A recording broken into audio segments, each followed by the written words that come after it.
আসসালামু আলাইকুম প্রিয় একাদশ শ্রেণীর শিক্ষার্থীবৃন্দ, ন্যাশনাল আইডিয়াল গার্লস কলেজ কর্তৃক আয়োজিত এনআইজিসি হোম কলেজের পক্ষ থেকে তোমাদের প্রাণঢালা শুভেচ্ছা অভিনন্দন জানাচ্ছি। আমি আবুল কালাম আজাদ, প্রভাষক, বাংলা বিভাগ। প্রিয় শিক্ষার্থীবৃন্দ, আমাদের আজকের লেকচার নম্বর 17তম লেকচারের আলোচ্য বিষয় হচ্ছে তাহারই পরে মনে কবিতার পার্ট 2। প্রিয় শিক্ষার্থীরা, গত ক্লাসে আমরা তাহারই পরে মনে কবিতার পার্ট 1-এ কবিতার প্রত্যেকটি লাইন পার্ট বাই পার্ট বিশ্লেষণ করেছিলাম। তোমাদের গত ক্লাসে কথা দিয়েছিলাম যে এই কবিতা থেকে গুরুত্বপূর্ণ কিছু অনুধাবনমূলক প্রশ্ন তোমাদের দেব, যেগুলো পরীক্ষার আসার মতো প্রশ্ন, অনেক সহায়ক ভূমিকা পালন করবে তোমাদের। প্রিয় শিক্ষার্থীরা, এখানে বোর্ডে কিছু অনুধাবনমূলক প্রশ্ন দেওয়া রয়েছে। তার আগে তোমাদের একটু দেখাবো যে অনুধাবনমূলক প্রশ্নগুলো কিভাবে অ্যান্সার করতে হয়। তোমরা ইতোপূর্বে দশম শ্রেণী পর্যন্ত তোমরা এসএসসি পর্যন্ত সৃজনশীল পড়ে এসেছ, তারপরেও সৃজনশীলের কিছু ভুল ধারণা রয়েছে। প্রথমে আমরা সৃজনশীলের বিষয়গুলো দেখি। যখন তোমাদের ক এবং খ অর্থাৎ জ্ঞানমূলক এবং অনুধাবনমূলক প্রশ্ন লিখতে বলা হয়, তোমাদের সেই প্রশ্নটি কিন্তু ক এবং খ উদ্দীপকের কোনো প্রয়োজন নেই। ক খ মূল গদ্য বা পদ্য থেকে আসে। যখন প্রশ্ন লেখা শুরু করবে তখন চেষ্টা করবে ক এবং খ এক পেজে লেখার। সাপোজ এটা ক নাম্বার, উত্তর হবে ক নাম্বার, এক বাক্যে উত্তর হবে, এটা ক নাম্বার শেষ, তখন খ নাম্বার। আমরা জানি যে অনুধাবনমূলক প্রশ্নের দুটি পার্ট রয়েছে, একটি হচ্ছে জ্ঞানমূলক, আরেকটি হচ্ছে অনুধাবনমূলক। যখন তোমরা জ্ঞানমূলকটি শুরু করবে তখন এইভাবে শুরু করবে, জ্ঞানমূলকটি শেষ। অনুধাবনমূলক একটি স্পেস দিয়ে তারপরে এখান থেকে লেখা শুরু করবে। এভাবে 4 থেকে 5 বাক্যে অনুধাবনমূলক প্রশ্নটি শেষ করে ফেলবে।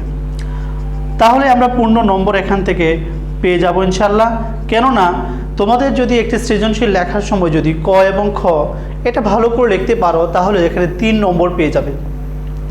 সম্মানিত শিক্ষক মহোদয়, যিনি খাতা দেখবেন তোমার 3 নম্বর এখানে যদি পেয়ে যাও, তোমার প্রতি একটা ইতিবাচক ধারণা জন্ম নেবে, যার ফলশ্রুতিতে তুমি একটি সৃজনশীলে 10-এ 10 পাওয়ার মতো একটা নম্বরে চলে যেতে পারো। প্রিয় শিক্ষার্থীরা, এভাবে আমরা অনুধাবনমূলক প্রশ্ন লিখব। একটু খেয়াল করো, বোর্ডে এখানে কিছু অনুধাবনমূলক প্রশ্ন আমি দিয়েছি, যা তোমাদের তাহারই পরে মনে কবিতার অন্তর্ভুক্ত এখানে রয়েছে। তাহারই পরে মনে কবিতাটি আমরা ব্যাখ্যা করেছিলাম। তোমরা জেনেছ যে এখানে একটি নাটকীয়তা গুণসম্পন্ন সংলাপ নির্ভর একটি কবিতা। এই কবিতার আলোকে অনেকগুলো অনুধাবন দেওয়া আছে। আমি গুরুত্বপূর্ণ অনুধাবনগুলো দিয়েছি। 1 নম্বর অনুধাবন দেখো, উপেক্ষায় ঋতুরাজ কেন কবি দাও তুমি ব্যথা, উক্তিটি দিয়ে কি বোঝানো হয়েছে? অর্থাৎ কবি ভক্ত। আমরা দেখেছিলাম যে এই তাহারই পরে মনে কবিতার দুটি পক্ষ ছিল। একটা পক্ষ ছিল কবি নিজে সুফিয়া কামাল, আর একটা পক্ষ ছিল কবি ভক্ত। অর্থাৎ কবি ভক্ত এবং সুফিয়া কামালের মধ্যে যে কথোপকথন, এই কথোপকথনটাই কিন্তু তাহারই পরে মনে কবিতার মূল বিষয়। এখানে কবি ভক্ত কবিকে প্রশ্ন করছে, আবার কবি উত্তর দিচ্ছে, সেই জিনিসগুলো কিন্তু আমরা দেখতে পাই। তাহলে একটু খেয়াল করো তোমরা, কবি ভক্ত এবং কবির যে কোন সংলাপগুলো রয়েছে, এগুলো কিন্তু তাহারই পরে মনে কবিতাগুলো বুঝে পড়তে হবে। তোমাদের যেমন গত ক্লাসে একটা টেকনিক বলেছিলাম, যে লাইনগুলোতে সে আছে, সে যুক্ত লাইনগুলো কবি সুফিয়া কামালের কথা, এবং এছাড়াও আরও কিন্তু কথা রয়েছে। একটা টেকনিক জাস্ট যে সে যুক্ত লাইনটি হচ্ছে সুফিয়া কামালের কথা, এছাড়া কবি ভক্ত প্রশ্ন করছে, কবি উত্তর দিচ্ছে। ঠিক সেরকমভাবে উপেক্ষায় ঋতুরাজ কেন কবি দাও তুমি ব্যথা, এটা কবিকে কবি ভক্ত প্রশ্ন করেছেন যে তুমি উপেক্ষা করে, অবজ্ঞা করে বসন্তকালকে তুমি কেন ব্যথা দিচ্ছ? বসন্তকাল তার স্বাভাবিক নিয়মে এসেছে, এতে কি তুমি অভিমান করে থাকবে? এভাবে কবিকে প্রশ্ন করছে, কবি ব্যাখ্যা দেবে। তারপর তোমরা জ্ঞানমূলক অনুধাবন দিয়ে সুন্দর করে সাজিয়ে এটা উত্তর দিতে পারবে। 2, পুষ্পশূন্য দিগন্তের পথে বলতে কবি কি বুঝিয়েছেন, অর্থাৎ বা কি বোঝানো হয়েছে পুষ্পশূন্য দিগন্তের পথে? একটু খেয়াল করো, পুষ্পশূন্য দিগন্তের পথে কবি সুফিয়া কামালের স্বামী যখন মারা যান, তখন কিন্তু শীতের সময় ছিল।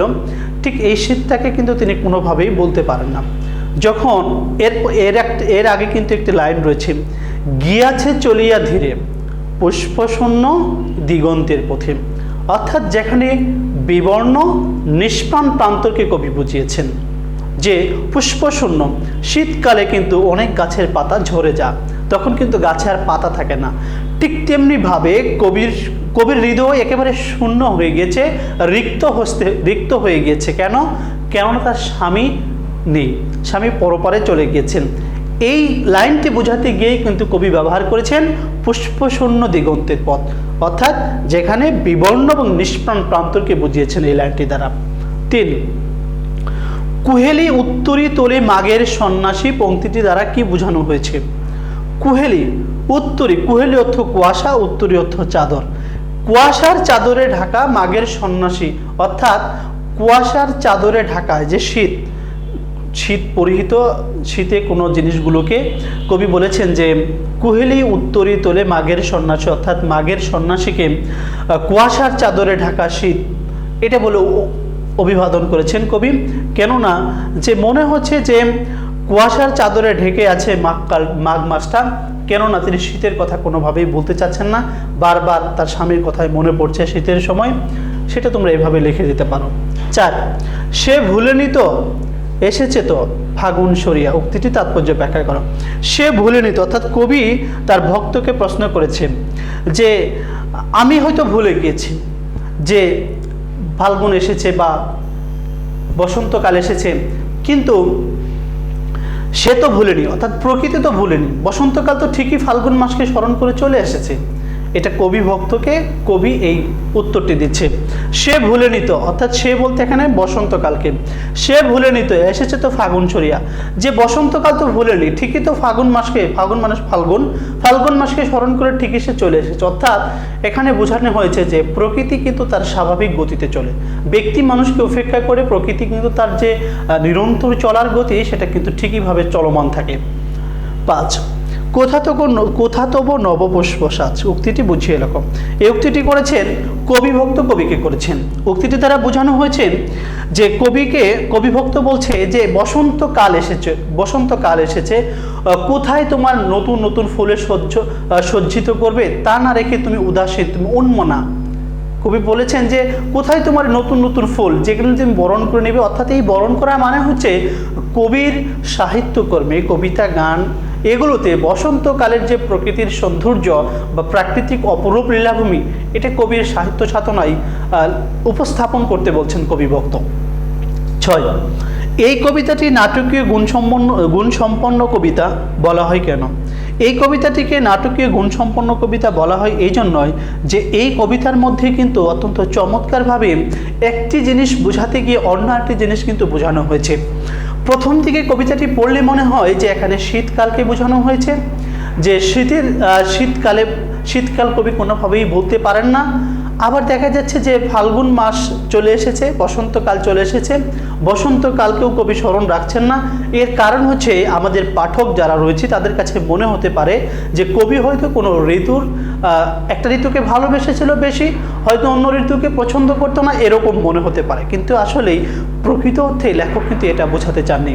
প্রকৃত অর্থে লেখক বোঝাতে চেয়েছিল যে শীতকালে তার যে বন্ধু বিয়োগ অর্থাৎ স্বামী বিয়োগ হয়েছে, এই যে স্বামী কিন্তু তার বন্ধু সুলভ ছিল, যে স্বামী হারানোর যে বেদনা, এর ফলশ্রুতিতে কবি একেবারে বিধ্বস্ত হয়ে গিয়েছিল, বিদগ্ধ হয়ে গিয়েছিল, যার ফলশ্রুতিতে আমরা দেখতে পাই কখন শীত পেরিয়ে গেছে সে ভুলেই গিয়েছে, শীত পেরিয়ে বসন্তকাল আসছে, তারপরেও কবির মধ্যে এরকম সজীবতা বা প্রাণপন্ত খুঁজে পাওয়া যায় না।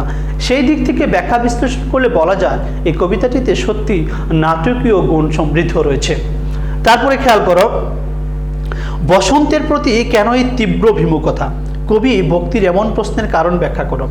আমি কিন্তু এগুলো সংক্ষেপে বলছি, তোমরা যখন লিখবে আরও 2-1টা লাইন বানিয়ে বলবে, মূল মেসেজটা দেওয়ার চেষ্টা করছি।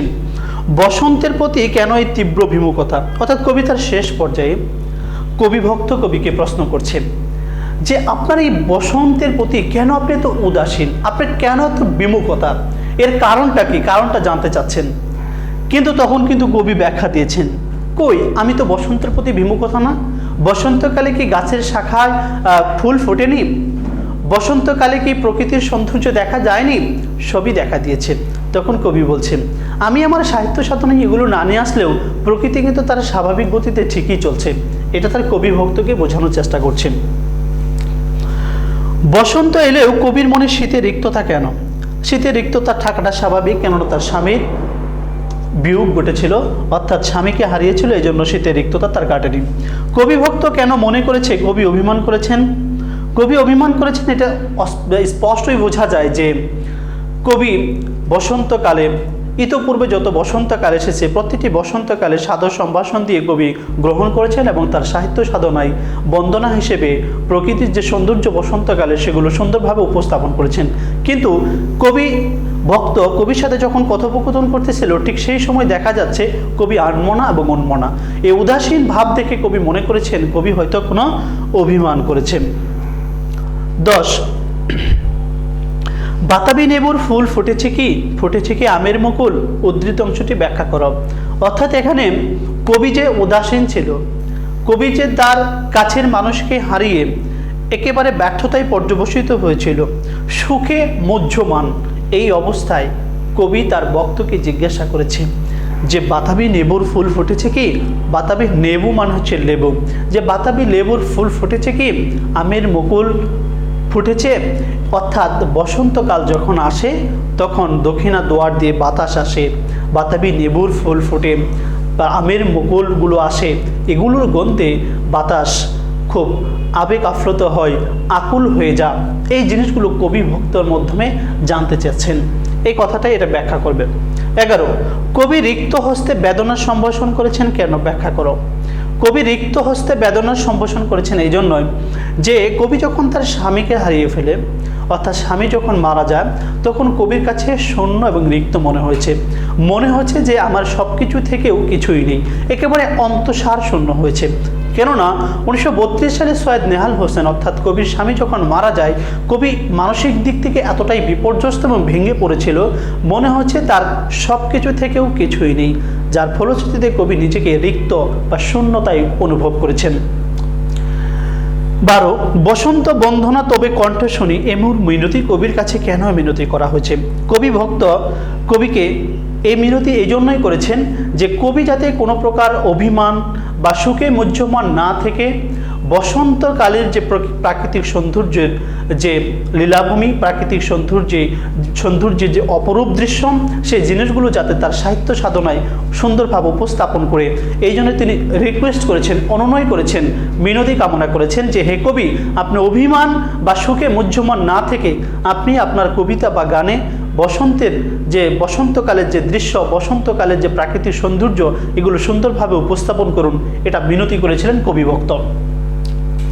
13, যদিও এসেছে তবু তুমি তারে করিলে বৃথায়, কবি ভক্তের এই অনুযোগ কেন।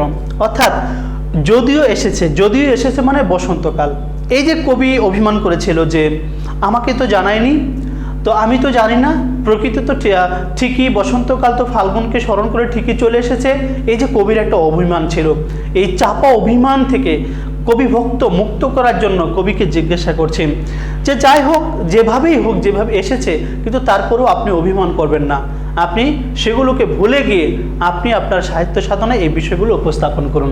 প্রত্যেকটা কবিতার লাইন মনে হয় যে একই আঙ্গিতেই চলে যাচ্ছে। 14, সুফিয়া কামাল জননী সম্ভাষণে ভূষিত হয়েছেন কেন। জননী সম্ভাষণ তার একটি উপাধি ছিল, জননী সাহসিকা, এই উপাধিটি কেন দিয়েছেন। বাংলা সাহিত্যের বেগম রোকেয়া সাখাওয়াত হোসেনের পরে যে নারীটির সবচেয়ে বেশি অবদান তিনি হচ্ছেন সুফিয়া কামাল। তিনি যখন সুফিয়া কামাল 1911 সালে জন্মগ্রহণ করার পরে তৎকালীন সময় ছিল পুরুষ শাসিত সমাজ, ঠিক সেই সময় নারীদের জন্য আধুনিক শিক্ষা শিক্ষিত হওয়া অনেকটা কষ্টকর বিষয় ছিল। তারপরেও তিনি তার প্রাতিষ্ঠানিক পড়াশোনা থেকে বঞ্চিত হলেও তিনি স্বশিক্ষায় শিক্ষিত হয়েছিলেন, দেশ মাতৃকা এবং দেশের মানুষকে প্রচণ্ডভাবে ভালোবেসেছিলেন। সব দিক থেকে ব্যাখ্যা বিশ্লেষণ করে তাকে জননী উপাধি দেওয়া হয়েছে। এই যে জননী সাহসিকা উপাধি, এই জননী সাহসিকা উপাধিটি তার নামের ক্ষেত্রে একমাত্র যার, এই জন্যই তাকে জননী সম্ভাষণে অভিহিত করেছিলেন।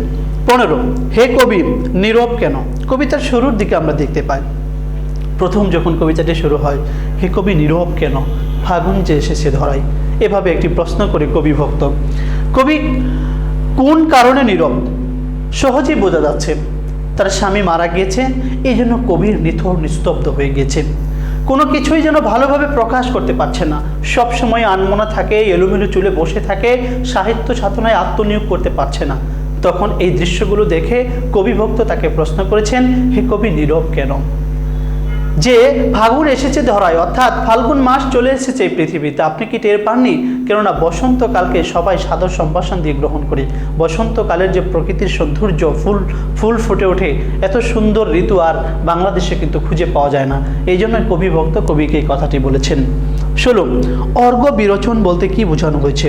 অর্ঘ্য বিরোচন মানে হচ্ছে উপহার স্বরূপ। অর্থাৎ এই বসন্তকালের যে উপহার ছিল, বসন্তকাল গাছের শাখা প্রশাখায় যে ফুল গজিয়েছিল, ফুল ফুটেছে, এগুলোকে অর্ঘ্য বিরোচন বলেছেন। অর্থাৎ কবি তার কবি ভক্তকে এই জিনিসগুলো বুঝিয়েছেন যে বসন্তকালের যে দেওয়ার, যা আমাদের যা কিছু দেওয়ার, ঠিকই তো দিয়েছে, অনেক উপহার বা অঞ্জলি দিয়েছেন। প্রিয় শিক্ষার্থীরা, এভাবে সুন্দর করে সাজিয়ে তোমরা যেভাবে আমি বলেছি খ নাম্বারটার উত্তর দিবে, একটা জ্ঞানমূলক, একটা অনুধাবন। এভাবে 4 থেকে 5 বাক্যে তোমরা অনুধাবনমূলক প্রশ্ন শেষ করবে। সবচেয়ে বড় কথা হলো তোমাদের এখানে 16টি অনুধাবনমূলক প্রশ্ন দিয়েছি, এগুলো তোমাদের সিটি পরীক্ষাতেও আসার সম্ভাবনা রয়েছে। এই প্রশ্নগুলো স্টাডি করলে তোমরা তাহারই পরিমাণে কবিতার যে আমরা পাঠ বিশ্লেষণ করেছিলাম পার্ট 1-এ, সেই সম্পর্কেও জানতে পারবে এবং অনুধাবনমূলক প্রশ্নগুলো ভালো করে চর্চা করতে পারবে। প্রিয় শিক্ষার্থীরা, তাহারই পরিমাণে কবিতা থেকে আরও কিছু জানতে হলে তোমরা বিগত সালের বোর্ড পরীক্ষায় এই কবিতা থেকে যে প্রশ্নগুলো এসেছে বারবার অনুসরণ করবে। প্রিয় শিক্ষার্থীরা, আজকের ক্লাস এই পর্যন্তই। সবাই ভালো থেকো, সুস্থ থেকো। হয়তো অন্য কোনো দিন অন্য কোনো নতুন বিষয় নিয়ে তোমাদের সাথে আবার দেখা হবে। সেই প্রত্যাশায় বিদায় নিচ্ছি। আল্লাহ হাফেজ।